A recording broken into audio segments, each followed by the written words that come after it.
ಬೆಳಗಾವಿ ಭವನ ವಿಚಾರವಾಗಿ ಸಿಎಂಗೆ ಸತೀಶ್ ಜಾರಕಿಹೊಳಿ ಅವರು ದೂರು ಕೊಟ್ಟಿದ್ದಾರೆ. ಈ ವಿಚಾರಕ್ಕೆ ಸಂಬಂಧಪಟ್ಟಂತೆ ಕ್ರೆಡಿಟ್ ವಾರ್ ಆರಂಭ ಆಗಿದೆ. ಈ ನಡುವೆ ಸಿಎಂ ಸಿದ್ದರಾಮಯ್ಯಗೆ ಸತೀಶ್ ಜಾರಕಿಹೊಳಿ ಅವರು ದೂರು ಕೊಟ್ಟಿದ್ದಾರೆ. ಬೆಳಗಾವಿಯಲ್ಲಿ ಭವನ ಕಟ್ಟಿಸಿದ್ದು ನಾವು ಅಂತ ಸತೀಶ್ ಜಾರಕಿಹೊಳಿ ಅವರು ದೂರು ಕೊಟ್ಟಿದ್ದಾರೆ.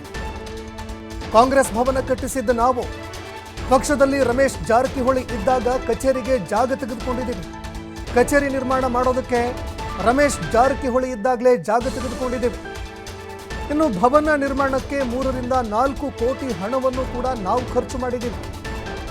ನಿಮಗೂ ಕೂಡ ಇದು ಗೊತ್ತಿದೆ. ಹಿಂದೆ ಯಾರೊಬ್ಬರು ಕೂಡ ಹಣ ಖರ್ಚು ಮಾಡ್ತಿರ್ಲಿಲ್ಲ. ಆಗ ದುಡ್ಡು ಖರ್ಚು ಮಾಡಿದ್ದು ನಾವು. ಖರ್ಚು ವೆಚ್ಚಗಳನ್ನು ಭರಿಸ್ತಾ ಇದ್ದವರು ನಾವು.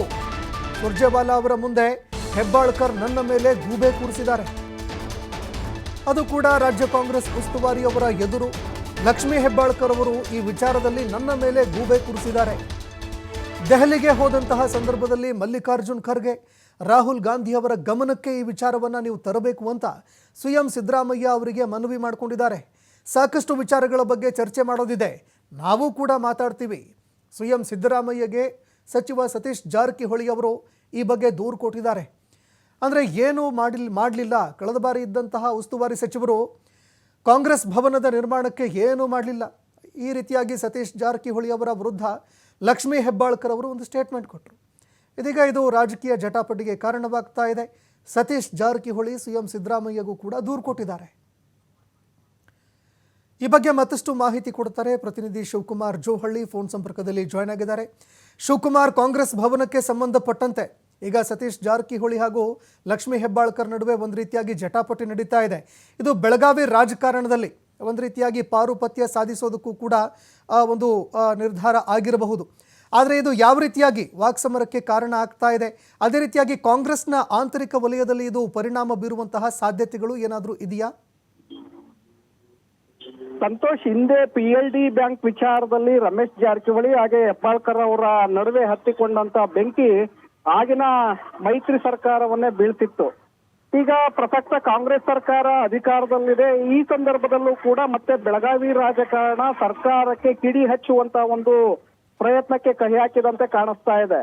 ಯಾಕಂದ್ರೆ ಒಂದೇ ಒಂದು ಸಣ್ಣ ಪಕ್ಷದ ಕಚೇರಿ ವಿಚಾರದಲ್ಲಿ ಸತೀಶ್ ಜಾರಕಿಹೊಳಿ ಹಾಗೆ ಹೆಬ್ಬಾಳ್ಕರ್ ಅವರ ನಡುವೆ ಈಗಾಗಲೇ ತಿಕ್ಕಾಟ ಶುರುವಾಗಿದೆ. ಬೆಳಗಾವಿ ಜಿಲ್ಲಾ ಕಾಂಗ್ರೆಸ್ ಭವನವನ್ನ ನಾನು ಕಟ್ಟಿದ್ದು, ಉಸ್ತುವಾರಿಯಾಗಿದ್ದಂತಹ ಸಚಿವರು ಇಲ್ಲಿ ಅವರಿಗೆ ಸ್ವಂತ ಕಟ್ಟಡವನ್ನ ನಿರ್ಮಾಣ ಮಾಡಿರಲಿಲ್ಲ. ನಾನು ಸಚಿವೆಯಾದ ನಂತರ ಆ ಕಟ್ಟಡವನ್ನ ನಿರ್ಮಾಣ ಮಾಡಿದೆ ಅನ್ನುವಂತ ವಿಚಾರವನ್ನ ನಿನ್ನೆ ನಡೆದಂತ ಕಾಂಗ್ರೆಸ್ ಶಾಸಕಾಂಗ ಪಕ್ಷದ ಸಭೆಯಲ್ಲಿ ಹೆಬ್ಬಾಳ್ಕರ್ ಅವರು ಸುರ್ಜೇವಾಲಾ ಅವರ ಗಮನಕ್ಕೆ ತರ್ತಾರೆ. ಆ ಸಂದರ್ಭದಲ್ಲಿ ಸತೀಶ್ ಜಾರಕಿಹೊಳಿ ಅವರು ಹೆಬ್ಬಾಳ್ಕರ್ ಅವರ ಹೇಳಿಕೆ ವಿರೋಧವನ್ನ ವ್ಯಕ್ತಪಡಿಸ್ತಾರೆ. ನೀವೊಬ್ಬರೇ ಕಾಂಗ್ರೆಸ್ ಭವನವನ್ನ ಕಟ್ಟಿದ್ದಲ್ಲ, ಹಿಂದೆ ರಮೇಶ್ ಜಾರಕಿಹೊಳಿ ಅವರು ಭೂಮಿಯನ್ನ ಇಟ್ಟಿದ್ರು ಕಚೇರಿ ಕಟ್ಟೋದಕ್ಕೆ.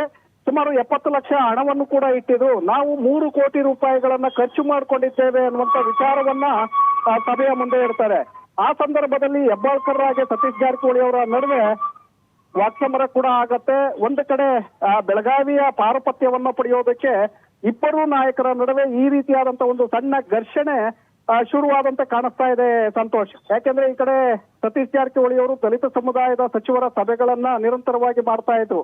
ಅದು DK ಶಿವಕುಮಾರ್ ಅವರ ಕೆಂಗಣ್ಣಿಗೆ ಗುರಿಯಾಗಿತ್ತು. ಆ ಕಾರಣಕ್ಕೆ ಹೆಬ್ಬಾಳ್ಕರ್ ಅವರನ್ನ ಮುಂದೆ ಬಿಟ್ಟು ಈಗ ಸತೀಶ್ ಜಾರಕಿಹೊಳಿ ಅವರನ್ನ ಅಲ್ಲಿ ಡಮ್ಮಿ ಮಾಡುವಂತ ಒಂದು ಪ್ರಯತ್ನಕ್ಕೆ ಪರೋಕ್ಷವಾಗಿ DK ಶಿವಕುಮಾರ್ ಅವರು ಏನಾದ್ರೂ ಕೈ ಹಾಕಿದಾರ ಅನ್ನುವಂತ ಅನುಮಾನಗಳು ಇಲ್ಲಿ ಶುರುವಾಗತ್ತೆ. ಜೊತೆಗೆ ನಿನ್ನೆ ರಾತ್ರಿ ಸುರ್ಜೇವಾಲಾ ಅವರನ್ನ ಸತೀಶ್ ಜಾರಕಿಹೊಳಿ ಅವರು ಭೇಟಿ ಮಾಡ್ತಾರೆ. ಭೇಟಿ ಮಾಡಿದಂತ ಸಂದರ್ಭದಲ್ಲಿ ಈ ವಿಚಾರವನ್ನ ಅವರ ಗಮನಕ್ಕೆ ತರ್ತಾರೆ. ಯಾಕಂದ್ರೆ ಪಕ್ಷಕ್ಕಾಗಿ ಕಳೆದ ಹಲವು ವರ್ಷಗಳಿಂದಲೂ ಕೂಡ ದೇಣಿಗೆಯನ್ನ ಕೊಡ್ತಾ ಬಂದಿರುವಂತವರು, ಪಕ್ಷ ಸಂಘಟನೆಗೆ ಸಂಪೂರ್ಣವಾದಂತ ಖರ್ಚು ವೆಚ್ಚಗಳನ್ನ ನಾವೇ ಭರಿಸ್ತಾ ಇದ್ದೇವೆ. ಬೆಳಗಾವಿ ಜಿಲ್ಲಾ ಕಾಂಗ್ರೆಸ್ ಭವನವನ್ನು ಕೂಡ ನನ್ನ ಸಹೋದರ ಸಚಿವರಾಗಿದ್ದಂತ ಸಂದರ್ಭದಲ್ಲಿ ಜಾಗವನ್ನ ಖರೀದಿ ಮಾಡಿದ್ವಿ. ನಂತರ ಅವರು ಕೂಡ 70 ಲಕ್ಷ ಹಣವನ್ನ ಅದಕ್ಕೆ ಮೀಸಲಾಗಿಟ್ಟಿದ್ರು. ನಂತರ ನಾನು 3 ಕೋಟಿ ರೂಪಾಯಿಗಳನ್ನ ಅದಕ್ಕೆ ವಿನಿಯೋಗ ಮಾಡಿದ್ದೇನೆ ಅಂತ ವಿಚಾರವನ್ನ ಅವರು ಸುರ್ಜೇವಾಲಾ ಅವರ ಗಮನಕ್ಕೆ ತರ್ತಾರೆ.